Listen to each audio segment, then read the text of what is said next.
बिस्मिल्लाहिर्रहमानिर्रहीम। मैं UP girl से टीचर अब्दुल भट्ट, कलर्स लंगाइट और जोन लंगाइट। प्यारे बच्चों, उम्मीद है कि आप बखैर वाफिर होंगे। मेरा क्लास है 5वीं जमात के लिए। उन्वान है दोस्ती का दूसरा हिस्सा। तो बच्चों, अब हमने पढ़ा है कि इस कहानी में जो दो अहम किरदार हैं, कैरेक्टर हैं, तो अहमद और नदीम हैं।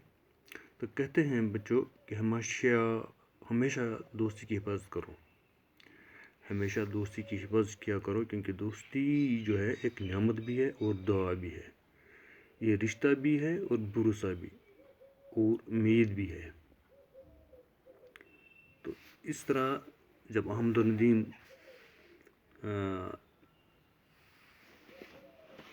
और उनके साथी जो है उन्होंने जो अपनी टोली बनाई है एक्सकर्शन जाने के लिए, तो जब वो बस में चढ़े तो वो रास्ते में उन्होंने बहुत खूब गीत गाए, मज़े लिए, एंजॉय किया। तो इस तरह जब वो पहलगाम पहुँचे तो कुछ वक्त के लिए वो घूमे फिरे वहाँ पर। तो उसके बाद उन्होंने अपनी टोलियों समेत अपने अपनी जगह चुन ली, और ताकि वो अपना वो खाना जो उन्होंने घर से वो लजीज और जायकेदार खाना बना के लिया था, तो उसको पहले खा लें। तो उसके बाद वो घूमेंगे फिरेंगे, मज़ा लेंगे पहलगाम का। तो इस तरह उन्होंने ऐसा किया। तो इस तरह अहमद और नदीम की टोली भी जो थी, तो उनकी जो जमात थी, उन्होंने खाना खा लिया, और जो उन्होंने अपने साथ अपने घर से जो मुख्तलिफ़ किस्म की ग़िज़ा यानी वो ज़ायकेदार ग़िज़ा बनाए थे, तो एक दूसरे के साथ शेयर किए, बांट दिए। तो खाने के बाद वो फारिग हो गए। तो उसके बाद वो घूमने फिरने के लिए निकले, हर एक ने अपनी अपनी राह ली। तो इस तरह नदीम और अहमद और नदीम जो है वो भी जब उन्होंने जंगल की राह ली, तो कुछ बच्चे जो है वो दरिया नाले लिदर की तरफ रवाना हुए, और कुछ बाज़ार में घूमे गए। लेकिन अहमद और नदीम जो है उन्होंने क्या किया, वो तो जंगल की तरफ उन्होंने अपना रास्ता उन्होंने चुन लिया, तो निकल गए रास्ते में। तो चूँकि आपको पता ही है, जंगल की तरफ जंगल की तरफ जाएंगे तो वो जंगल में बहुत सारी मुश्किलात होती हैं।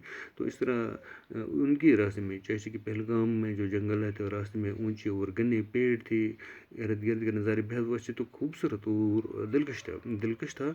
अहमद और नदीम एक दूसरे का हाथ थामे साथियों को पीछे छोड़कर आगे निकल गए। तो यहाँ पर देखेंगे कि इन्हें इस बात का ख्याल नहीं रहा कि वो घने दरख्तों और झाड़ियों में से गुजरते हुए बहुत दूर निकल गए। अचानक इन्हें एक खौफनाक आवाज़ आई। यानी अहमद और नदीम जो थे, जो बचपन से ही एक दूसरे के दोस्त थे, गहरे दोस्त थे। तो यहाँ पर इस एक्सकर्शन में भी, इस पिकनिक पर भी उन्होंने अपनी वो दोस्ती का मुजाहरा किया। तो वो एक दूसरे का हाथ थाम कर आगे इस जंगल में निकल गए। तो जब वो बहुत दूर बाकी बच्चों से निकल गए, तो उन्होंने एक खौफनाक डरावनी सी आवाज़ सुनी। तो जंगल की खामोशी में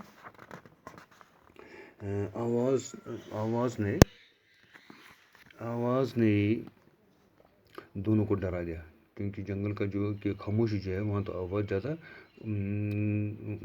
ज़्यादा खौफनाक दिखाई देती है। तो इतने में अहमद को थोड़े ही फैसले पर एक रीछ, तो देखते हैं कि अहमद की नज़र एक रीछ पर पड़ गई। इसी मुद्दत में अहमद की नज़र जो है एक रीछ पर पड़ गई। तो रीछ क्या कर रहा था, उन्हीं की तरफ आ रहा था। रीछ उन दोनों दोस्तों की तरफ दौड़ रहा था। अहमद ने नदीम का हाथ फ़ौरन झक दिया और फुर्त से एक पेट पर। तो अहमद ने क्या किया, अहमद ने जब देखा कि रीछ हम दोनों की तरफ आ रहा है और हम दोनों को या तो मार डालेगा या खा जाएगा, तो उसने कहा कि बेहतर ये है कि मैं अपने आप को बचा लूँ। तो उसने अहमद नदीम का हाथ फ़ौरन झटक दिया और फुर्ती से और तेज़ी से एक दरख्त पर खुद को चढ़ा दिया, क्योंकि उसे चढ़ना आता था। अहमद को दरख्त पर चढ़ना आता था, नदीम को दरख्त पर चढ़ना नहीं आता था। नदीम ने जब रीछ को अपनी तरफ देखा, तो उसके मुंह से चीख निकल गई। तो नदीम को अब लगा कि रीछ तो मुझे तो दरख्त पर चढ़ना नहीं आता है। तो اب تو یہ مجھے کھا جائے گا. تو اسے چیخ نکل گئی. تو اس نے احمد کو پکارتے ہوئے کہا. تو اس نے احمد کو آواز دی, کیا احمد مجھے بچا, احمد مجھے بھی بچاؤ, مجھے پیڑ پر چڑھنا نہیں آتا ہے. احمد پیڑ پر سے ندیم کی بے بسی کی خاموشی سے دیکھتا رہا. لیکن احمد جو تھا وہ تو پیڑ پر چڑھ گیا تھا, اس نے اپنے آپ کو بچا لیا تھا, اور اب وہ ندیم کی بے بسی کو بالکل خاموشی سے دیکھ رہا تھا. ندیم کو گھبراہٹ میں اور کچھ نہ سوچا وہ زمین پر. ندیم نے کیا اس نے گھبراہٹ کی عالم میں اب اس نے ایک تدابیر سوچی کہ مجھے تو اب زمین پر لیٹ جانا چاہیے. تو وہ زمین پر لیٹ گیا, آنکھیں بند کر کے سانسیں بند کر دی.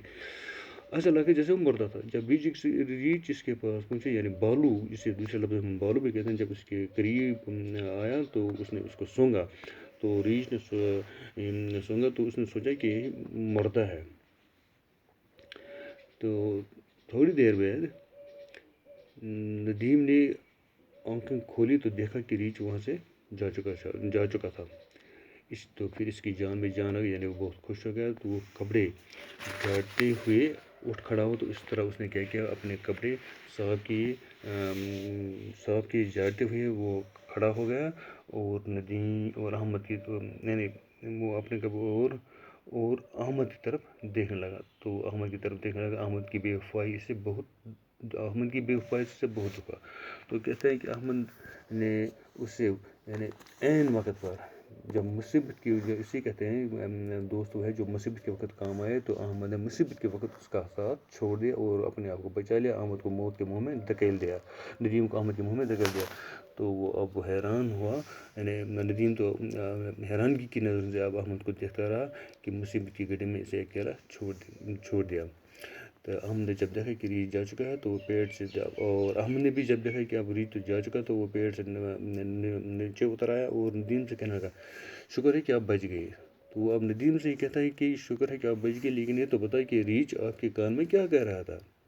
ندیم مسکرا کر بولا, ریچھ مجھ سے کہہ رہا تھا کہ دوست بھی ہے جو مصیبت کے وقت کام آئے. بچوں, یہ جو کہانی تھی احمد ندیم کی, جو دوستی کے بارے میں کہانی تھی, تو ہم نے اختتام کر لی.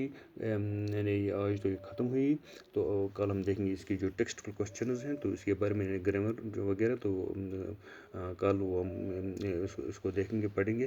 تو انشاءاللہ کل تک خدا حافظ, السلام علیکم.